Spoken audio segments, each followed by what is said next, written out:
Welcome. Thank you for tuning in. I'm Janelle Best, President of the Howell Area Chamber of Commerce, and I have with us today our guest, John Cueter, General Manager of Brighton Ford. Welcome, John. Hello, Janelle. How's it going today? It is going awesome today. Awesome. Well, I'm so excited to have you here with us. We have got a lot going on. I know it's been a very, very busy summer for me and for you guys in the car industry especially. So I am so excited to have you on today to just talk a little bit about some of the trends you're seeing, kind of what's going on with the chip shortage, and whatever else you can share with us. So before we get started and jump into anything, though, I'd love it if you could introduce yourself. Sure, I'm John Cueter. I'm the General Manager at Brighton Ford, and been there just shy of 3 years now. Boy, time's flying. I can't believe that. That is crazy to me. So I know I am actually coming up on my 30-year anniversary with the Howell Chamber as well. So Yeah. that'll happen, I think, in October here, right around the corner. Yeah, I remember when you first came there. Right? Yeah. Time flies when you're having fun. Yes, it does. Oh, are we ever right now? Aren't we? Well, good. Well, we're happy to have you here in our community. It's been a pleasure, really strengthening the partnership with the Chamber over the past couple of years here, and Brighton Ford is a Chamber champion sponsor of the Howell Area Chamber of Commerce, and you guys have just been a really good champion, not only for the Chamber but this entire community. So we appreciate that, and thank you for your partnership. Thank you. Thanks for all you do, Janelle. You guys do a great job down there at the Chamber, and the partnership we value quite a bit. So Absolutely. So I know I mentioned at the beginning of the discussion today that we wanted to talk a little bit about the chip shortage, because this is really, like, we were talking just before the show started, no secret to anyone that there is a chip shortage, and it is creating some strain right now. So how can someone get a vehicle from Brighton Ford? How are you guys kind of combating this? Well, what chip shortage? I haven't heard of a chip shortage. No, it's huge business right now. The chip shortage started a couple of months ago, and there is a shortage of these computer chips in the industry, and it's throughout the entire industry, and it's really just kind of handcuffed us with our inventory for the last couple months. But what we're doing is now we're more of an order basis, where people are coming in and they're ordering vehicles, and it's taking anywhere from 4 to 6, sometimes up to maybe 8 to 10 weeks to get the vehicles in. And so it's just kind of shifted a little bit, where it's more of an order. I hate to say it's kind of like the Amazon theory, but it kind of is. And our inventory on the lot is very, very sparse. I mean, most times we'll have 8, 10, maybe 15 vehicles on the lot total, new cars. Used cars is a little bit different because we acquire those at different auctions throughout the country.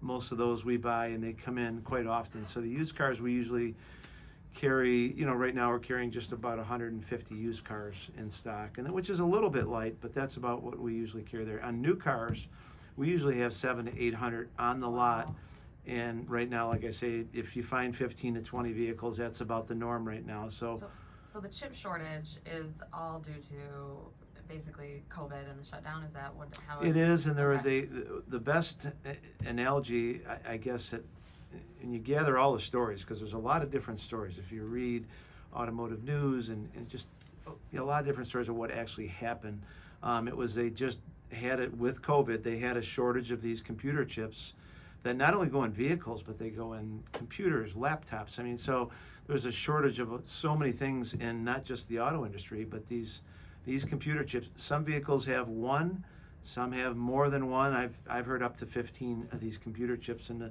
some vehicles. So there's a lot of work that needs to be done. And so what they're doing is they're building these vehicles, and they're parking them in these lots. And people have told me that they see these lots all over Metro Detroit with hundreds of vehicles parked all over them, and they're stacked there waiting to be delivered to the dealer, that they don't have the computer chips. So they've also now shifted where because there's such an influx of vehicles in these lots, that they're now going to ship them to the dealers and have the dealers install the chips at the dealership instead of the manufacturer installing them. So that's because it's such a high number of vehicles. They don't have the manpower. Like, for instance, in our case for Ford, even though it's in all manufacturers, Ford doesn't have the manpower to put all these chips in all these vehicles, because they got to take the dashboard off in some of these vehicles. It's pretty involved. So just this past couple of weeks, they've notified the dealers of a process they're coming out with to ship the vehicles without the chips and have the dealers put the chips in at the dealership, which there's still a lot of unknowns there, but this is all kind of unfolding right now. So are you guys prepping for that piece of it then, I imagine? We are. We have a team that's ready to go, and we have the storage because they're going to ship us just tons of vehicles, and then they'll transfer over to our name once the chips are actually put in the vehicle.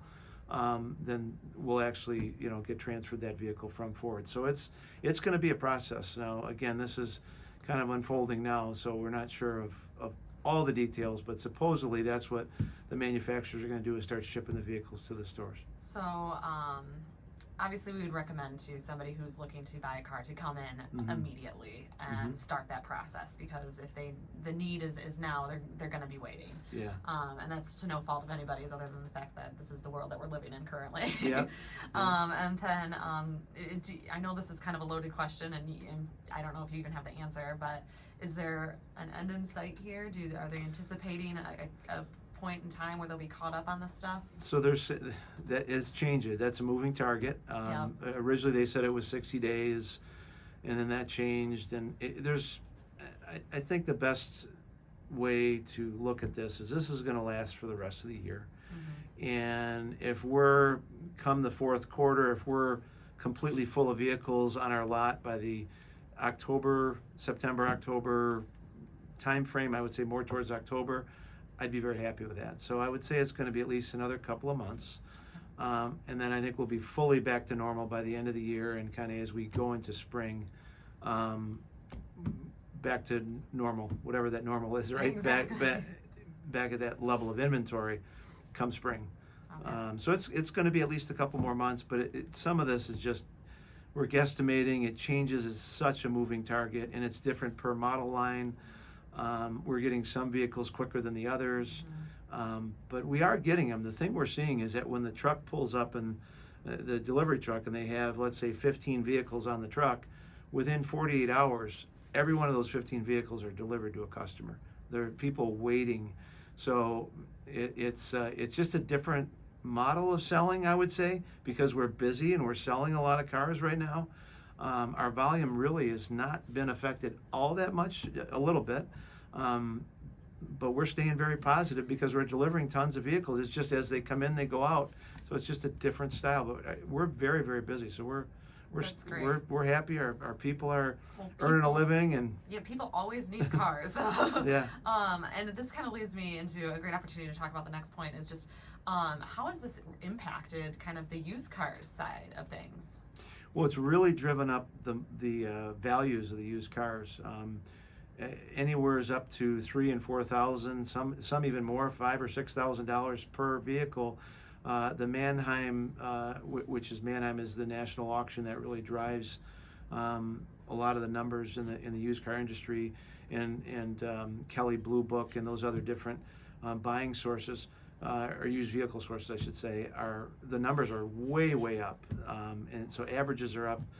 I've heard up to $10,000. Now, some of the numbers you hear, they just, as word travels, it changes, but what I've experienced is somewhere around $3,000 to $4,000 to $5,000 more per used vehicle. Wow.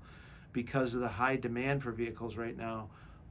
That's what's happening. So people are trading their vehicles and getting such an increase. The problem is that it's hard at times to find them one to replace their vehicle at that moment. Now, if it's a second vehicle, I've seen people trade them in and then wait for an order to come in if they have that, a way to get around without a car, which is not often, but it does happen. Then people are taking advantage of these really high trade-in values. Wow, that's incredible. It truly is a ripple effect. I appreciate all of your insight on this chip shortage and kind of what you guys are doing to work with customers on this. It's absolutely amazing. I want to keep going here because we're actually getting close to our time, but I want you to be able to share a little bit about Brighton Ford and what you guys are doing in the community. We've been seeing the Brighton Ford logo name all over the place recently, so if you wanted to speak a little bit about that, we'd love to hear. Sure, we're staying very involved in the community, Janelle. We're not going to back off at all. When things happen, I mean, there's different things that happen in our world. We all know that with COVID and the chip shortage and all that. We want to stay true to our community. We work closely with our chambers, and we're doing a lot of things with festivals downtown, Brighton, Howell, in the surrounding areas, Heartland, all the surrounding areas. We're trying to stay very involved and to make sure that all these festivals that they're going on now. I mean, with COVID, they weren't happening, and now they are. So we're doing a lot of sponsorships. We just did one for the art festival this past weekend, and which had beautiful weather. yeah, it had beautiful Awesome. weather, and several golf outing sponsorships and children's charities and all kinds of things that we're doing right now. So we're there. I can speak on behalf of the many nonprofit organizations in Livingston County that operate and just say thank you, because we wouldn't be able to do what we do in the community without the support of our partners like yourself. So Yeah. And we do know how important these events are to our community. They just contribute so much to the quality of life of what we're doing here in Howell, and we want it to be a nice place to live, so we have people that want to come and work for our business community as well. So, like I said, we talked about the ripple effect. No, this is the cyclical effect. So, Yeah.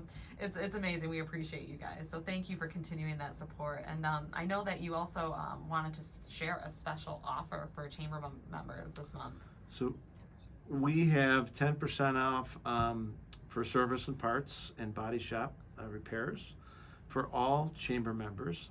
And then for new vehicles, we have an extra $500 if they trade in their vehicle. So if they order a vehicle on top of their appraised number, we'll give them an extra $500 on top of all that. So that's if they can find one in stock, and if they order one, we want to make sure we're doing everything we can. But this is for the month of August, and it's for all chamber members. So come on down and see us. Service body shop's always a tricky one, because you have to actually get a dent in your car to see our body shop. So it's hard to invite people to our body shop. Service and parts is a different thing. I mean, Okay. people do their scheduled maintenance, and there's always things that people need in their cars. So yeah, an extra 10%. Awesome, that sounds fantastic. Well, we appreciate you extending that offer to our members, and I hope that some people will come and visit you, because I know, like I just said, people always need a car or maintenance or something. So we appreciate that.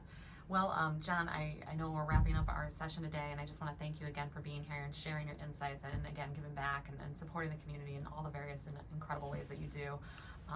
If somebody wanted to contact you, how might they go about doing that? So the dealership, our number is just called 1-800-NEW-FORD, and if they want to contact me personally, they can, best way is just to shoot me an email at johncueter@brightonford and .com, and I will make sure that I get right back with them. That's usually the easiest way. I check my emails all day long, and just shoot me an email at johncueter@brightonford. Awesome. Well, I appreciate you coming in today, and I extend my sincerest gratitude for you and Brighton Ford and all the wonderful things that you guys are doing. Thank you for all you're doing, Janelle. You and your team are doing an outstanding job, and we appreciate it very much, and we love working with you. All right, awesome. And we'll have our next guest up shortly. Thank you.